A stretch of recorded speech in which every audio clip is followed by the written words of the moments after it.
2018, he published Mindful Money Management, Memoirs of a Hedge Fund Manager, which immediately became a bestseller. And today he'll be talking to us about his new book, The 9 Money Rules Millionaires Use, Only the Unconventional Ones. Thank you.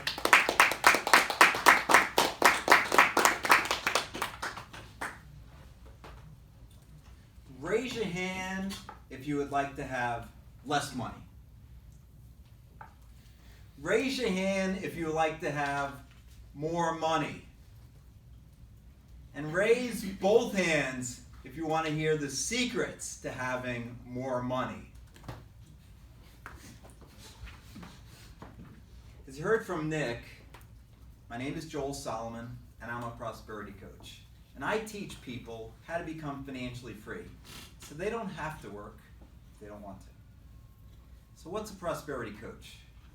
People say to me, Joel, so you're a financial planner, you're a financial advisor? Nope. I don't sell insurance, I don't sell annuities or mutual funds or stocks or bonds. In fact, I don't sell any products, well, except some books. So what does a prosperity coach do? I teach people how to change their mindset around money. Maybe you were taught, we can't afford that. Money doesn't grow on trees. That's too expensive. Or you were told, like I was when I was a child, when I left the light on in my room and we left the house, you got screamed at. Turn that light off. We're not a shareholder of Long Island Lighting Company. Well, that's a lack or scarcity or poverty mindset, and I teach people how to shift to a prosperity mindset. I teach people how to use their intuition to make money, and I also teach people how to, what is an investment? What is a stock? What is a bond? In fact, in my new book, The 9 Money Rules Millionaires Use, I give people the 5-step stock screen that I use to make money, more money than the stock market on average for many years. I also have a 7-step real estate investment screen that you can use. And then the last part of my prosperity coaching modules is all about personal finance, how to reduce your debt, how to improve your savings, what's your financial freedom number, and how to get there. So let's talk about a few of the 9 money rules, a few of those secrets. So write this acronym down. BIG. B stands for beliefs, I stands for intuition, and G stands for that financial advisor named Goldstein. Just kidding.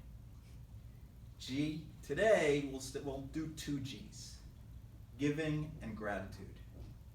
So let's start with beliefs. How many of you believe you can be rich and spiritual? Man, nobody? I know that's a fact, because I know many people who are rich and spiritual. How many of you believe you have to work really hard to be rich and successful? Yeah, I was taught that growing up, and I was taught that by my parents, and I'm pretty sure my parents were taught that by their grandparents. But I know, after I got divorced in 2007 and 2008, starting my first job as a portfolio manager, I worked 75, 80 hours a week. You may remember the stock market was down 40%. Financial stocks, the only stocks I was managing, were down 57%. Okay, I did make a little money that year, but worked really, really hard, and I wasn't rich.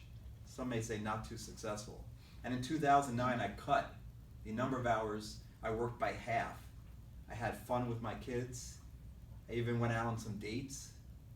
And I made 10 times the amount of money I made in 2008 and 7 and 6 and 5. You don't have to work hard to be rich and successful. It's just a limiting belief. So let's talk a little bit more about beliefs.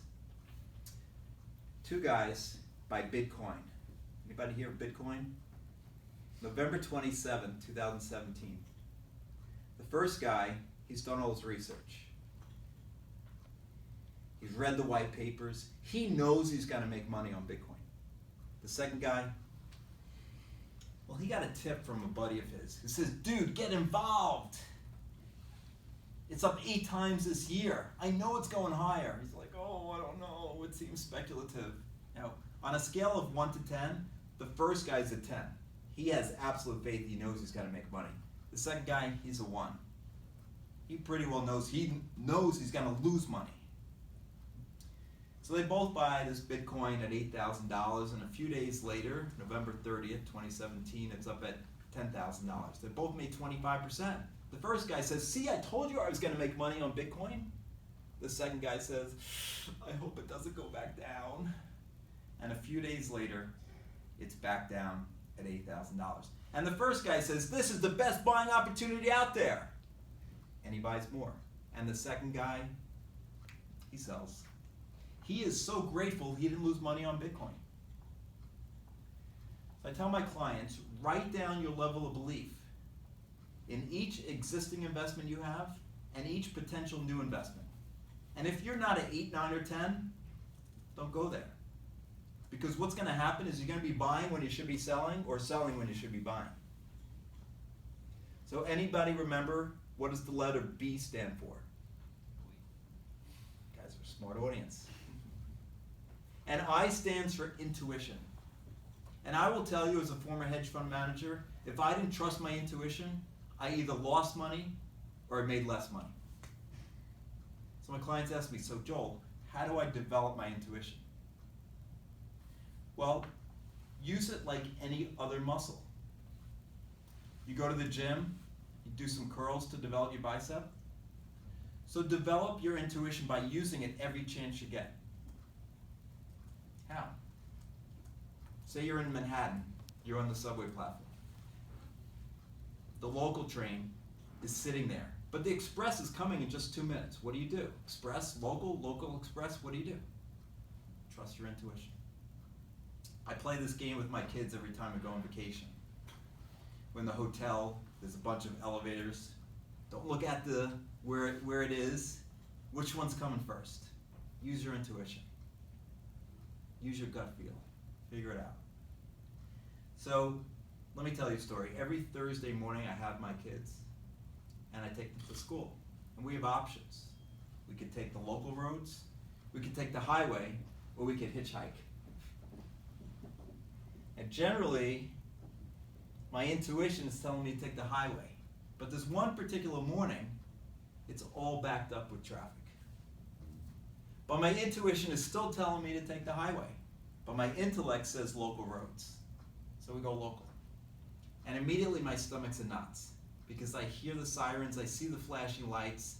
And because I didn't trust my intuition, it cost me a $150 speeding ticket. And to this day, my daughters tease me and they call me Speedy Pants. Let me give you an investment story related to intuition. So, my first job as a portfolio manager, 2008, at Citigroup. We did research. We saw AIG, the insurance company, was overvalued. We had no idea how bad things were, but we knew it was overvalued. So we short it. We bet it's going to go down. A couple months later, my analyst comes to me. He says, Joel, they're raising capital. It's going back up. Now, my intellect agreed with them, but my intuition was screaming at me, it's going lower. But I listened to my intellect, I listened to my analyst, and we get out. 2 days later, it's down 10%. And my intuition is still screaming at me, it's going lower. So we get back in. And 4 months later, we've made 60% on our money by trusting my intuition. So I stands for intuition. So let's talk about, anybody remember what G stands for? Goldstein. No, good looking! Okay, now, we'll start with the first G, rule number 5, giving. Giving creates karma. Anybody know Sir John Templeton? Sir John, some say, is the best investor of all time. He started the Templeton funds in the 1950s with just a few $1,000s.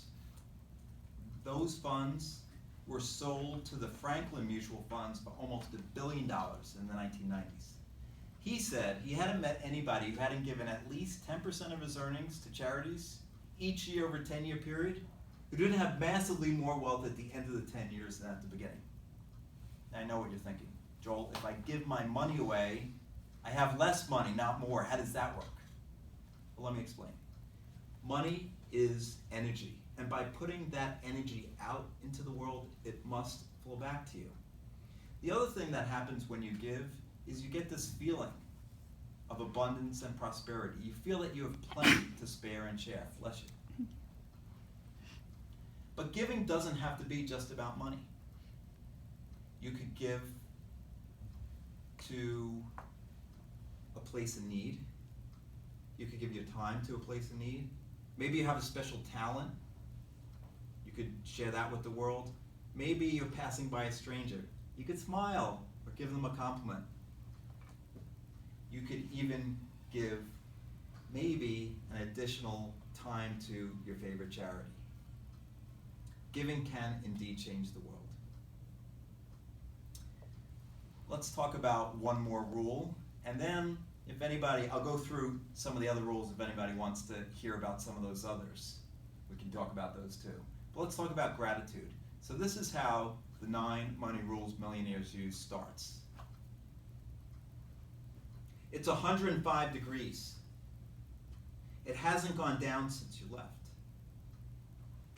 Did you give her the cold compresses? Did you give her the children's Tylenol? Yes, we did. Is there anything else we should do? No. We're coming right home. This is the conversation I had with my mom in November 2006. Morgan was not yet 9 months old. So I remember we were on the Upper East Side. We were celebrating my wife's birthday at the time. And we rushed home full of worry and fear, really scared. I tell my clients now that worry is negative future planning. You're thinking about what you don't want to happen, so why not think about what you do want to happen? But back then, I didn't know any of this stuff. So we rush home, really fearful. We get home, and we see Morgan is pale, clearly not herself. We give her more children's Tylenol. We give her more cold compresses. I even gave her a cold bath. And the temperature did go down, but not much. And I remember we called the pediatrician who said if it doesn't go down on Sunday, to bring her to the hospital. Well, it did go down, but on Monday morning we decided we're bringing it to the pediatrician anyway. It was still elevated. And the pediatrician took one look at Morgan, knew her history, and said, get to the hospital, she needs surgery. So we rushed to the hospital. Talked to the surgeon and said, is there anything else, any other option, instead of operating on our beautiful 9-month-old daughter? He said no. And nothing could prepare us for Morgan getting hooked up to all those wires and the IV tube. And then what was worse is the doctor couldn't hold her down when he had to put the mask over her nose and mouth to put her out. So he asked us to hold her down. I don't remember exactly when those tears stopped flowing, but I remember they kicked us out of the room. We were out of control. We had to give up control to the doctor. And to me, it felt like many days, but I'm sure it was just a couple of hours, when the doctor came out and said, Morgan's operation was a success. She's through with flying colors. She's going to be fine. But then again, when she came out of the operating room, still with all those wires and the IV tube in her and still so pale, we just weren't prepared for it. Now, I look back on those days, and that day in particular, with gratitude. Why? Because I'm so grateful, first of all, that Morgan came through that operation with flying colors, but also because I have a beautiful, caring, thoughtful, healthy 13-year-old daughter. So who can you be thankful for? And what can you be thankful for? And maybe you could be even thankful for some pain and suffering that's happened in your life. I tell my clients to write down every day 5 things they're grateful for in the morning and 5 things they're grateful for at night. So what are you grateful for? Start a gratitude journal tonight. Martin Seligman, in his New York Times bestseller Flourish, talked about the actual physical benefits in your brain of gratitude. And he did a study, had people write down 5 things they're grateful for every night before they went to sleep, and wrote down why. And the synapses in their brain actually expanded because of that gratitude. So that's why gratitude is my rule number 5 in the 9 money rules millionaires use. Now, before I end it, I'd like you to take out your phones. Everybody take out their phones. This is real. And I want you to text to the number, It's in my office. oh man, 66866. The number 66866. You're going to get the 5 mistakes that new millionaires make. It's a white paper I wrote. It will change your life. So to the number 66866, 9 money rules. One word, not the number, but 9, the word, N-I-N-E, money rules. You text that to 66866, and it'll ask you for your email, and then you'll get that white paper within a few minutes. So I went over 4 of the 9 money rules. Anyone interested in any of the other 5? We talked about beliefs, we talked about intuition. We didn't talk about visualization, rule number 3. Rule number 4 is happiness. We talked about 5, which is gratitude. 6 is giving. But 7, 8, and 9 are budgeting, because 80% of millionaires budget, by the way. 8 is do it yourself, DIY investing. And 9, don't diversify. Anybody want to hear a little bit about any of those other rules? Don't diversify? Don't diversify. Okay, let's talk about that. So, as a hedge fund manager between 2008 and 2016, if you check my performance, anywhere between the top 5 and top 15 stocks may be more than 100% of my return. So the other 60, 70, 80 stocks at Citigroup in 2009, I had 110 stocks at the peak, hurt my performance. So I recommend not diversifying, concentrating your investments, because it's really hard to find 100 great ideas, or 60 or 70 or 50. I don't know what the right number is for you. Use your intuition. But there is a right number that's not 100 or 60 or 70. And you can concentrate and make a lot more money. I'm pretty sure Jeff Bezos, who's CEO of Amazon, doesn't diversify into 100 or 200 retail stocks. He has all his net worth in Amazon. He's worth 150 billion. So the smartest, best investors, the best businessmen in the world, they don't diversify. Charlie Munger, some may know, is Warren Buffett's right-hand man, said, if you know nothing about stocks, diversify. So if you know nothing, buy the index. But I think you guys are better than that. You can use my 5-step stock screen in my book to become financially free and to just invest in a few stocks. Thank you.